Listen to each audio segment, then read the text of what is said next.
बिस्मिल्लाहिर्रहमानिर्रहीम। Dear students, मैं हूं आपका टीचर खलील ख़ान। तो आज न्यूमेरिकल शुरू करते हैं चैप्टर नंबर 7 के। न्यूमेरिकल नंबर 7 से स्टार्ट करते हैं। अकॉर्डिंग टू द स्टेटमेंट 1000 ग्राम मास और इसी तरह पैमाइश भी दी गई है।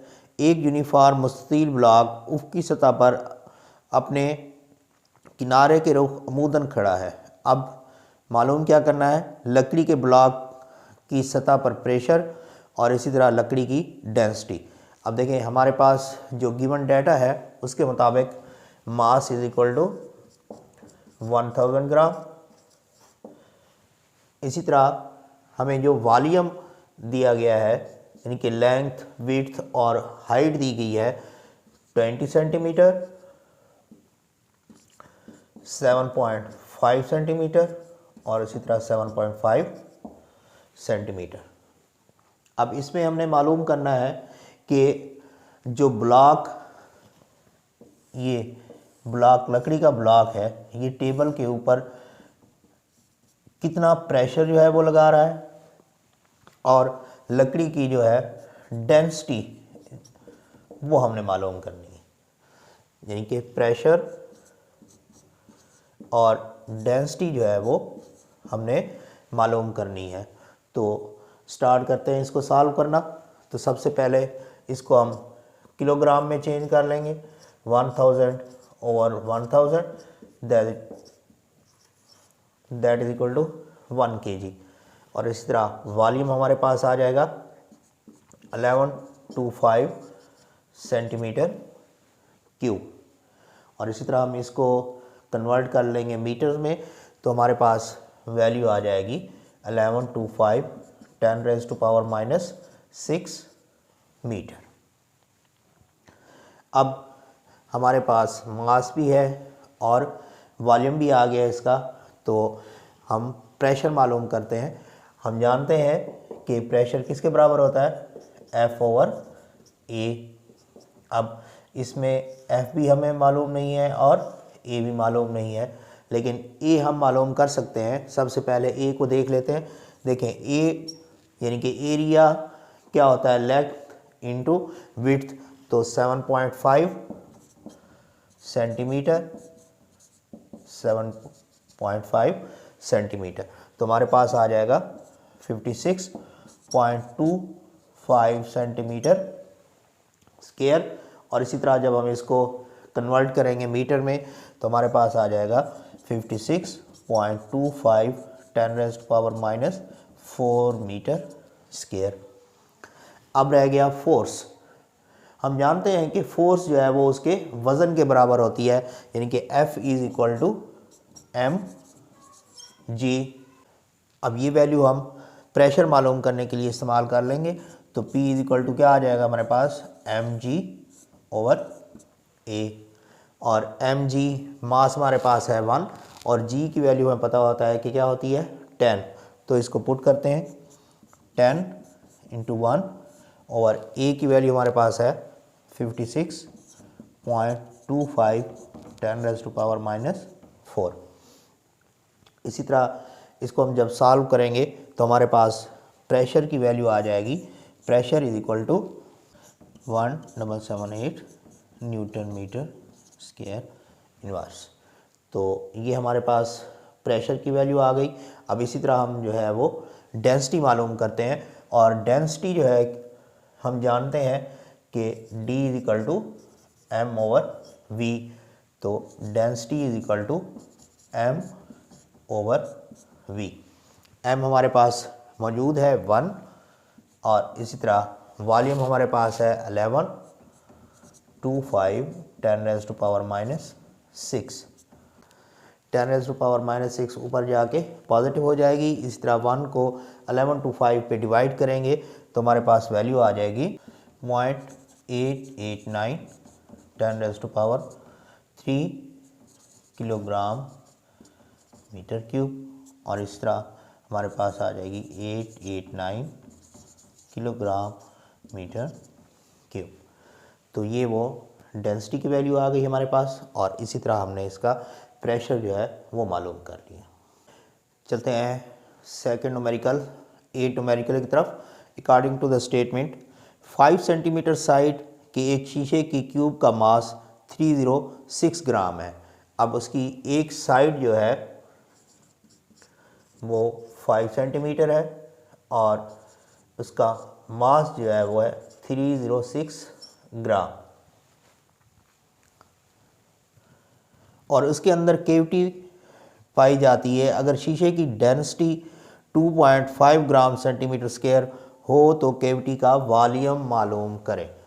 अब डेंसिटी जो है वो उसकी है 2.5 ग्राम सेंटीमीटर, तो वॉल्यूम मालूम करें केविटी।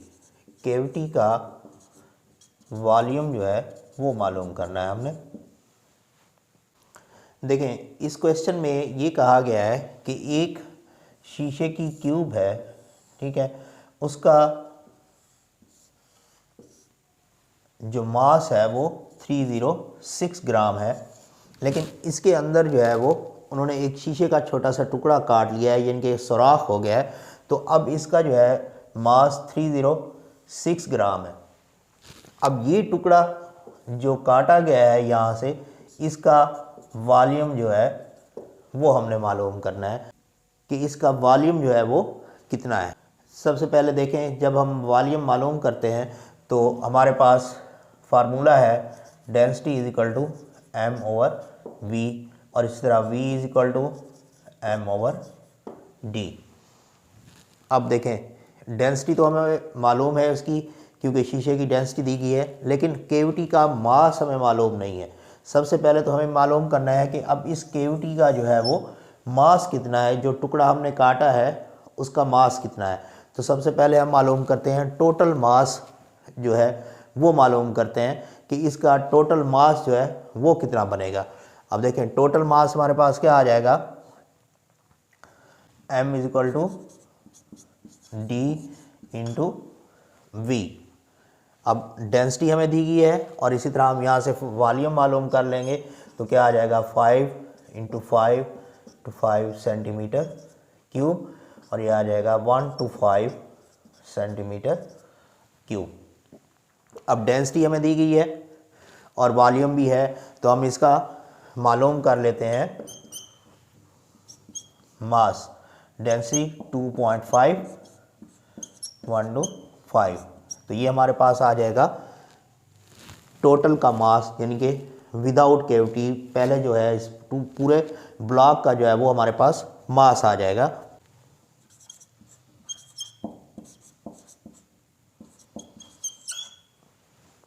ये हमारे पास टोटल मास आ गया। अब हमारे पास टोटल मास भी है और केविटी वाला मास भी है, तो यहाँ से हमारे पास उस केविटी का मास आ जाएगा। जो इन दोनों के दरमियान डिफरेंस होगा वो क्या होगा, केविटी का मास होगा। तो अब देखें, केविटी मास हमारे पास क्या आ जाएगा, ये है हमारे पास टोटल मास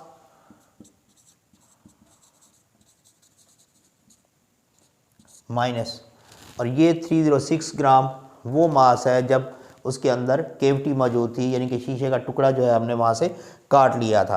तो ये आ जाएगा ग्लास विद केविटी। अब 318.745 माइनस 306, इसमें से हम माइनस करेंगे तो हमारे पास केविटी का जो है वो मास आ जाएगा, जो कि है 12.75 ग्राम।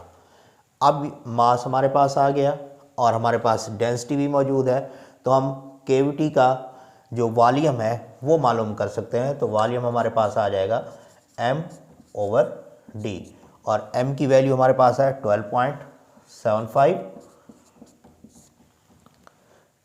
और d की हमारे पास डेंसिटी जो है वो भी मौजूद है।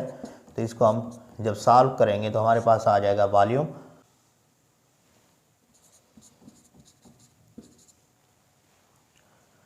और ये उस केविटी का वॉल्यूम है जो हमने मालूम करना था।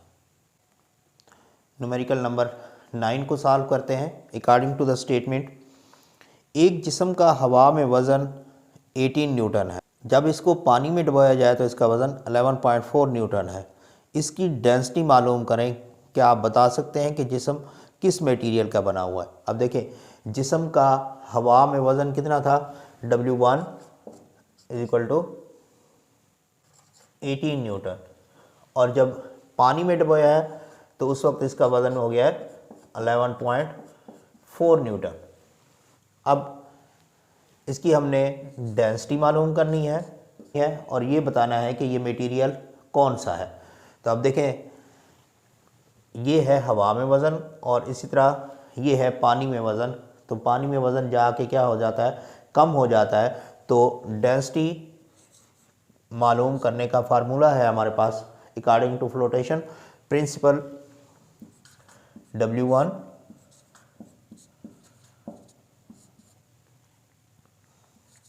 Density of water. Density of water जो है वो अंडरस्टूड है और उसकी हमें वैल्यू मालूम है। तो वैल्यूज पुट करते हैं। W1 18 और इसी तरह 18 माइनस 11.4 मल्टीप्लाइड बाय 1000 जो कि है डेंसिटी ऑफ वाटर। तो हमारे पास आ जाएगा 18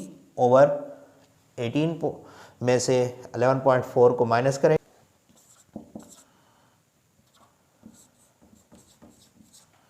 तो हमारे पास वैल्यू आ जाएगी, जब हम इसको सॉल्व करेंगे, किलोग्राम मीटर क्यूब। और ये डेंसिटी जो है वो एल्यूमिनियम की डेंसिटी होती है। तो हमारे पास जो अननोन मटेरियल था वो क्या था? एल्यूमिनियम। तो इस तरह हम किसी भी अननोन डेंसिटी को जो है वो मालूम कर सकते हैं इस फार्मूले को इस्तेमाल करते हुए, और यही हमने मालूम करना था कि वो डेंसिटी कितनी होगी।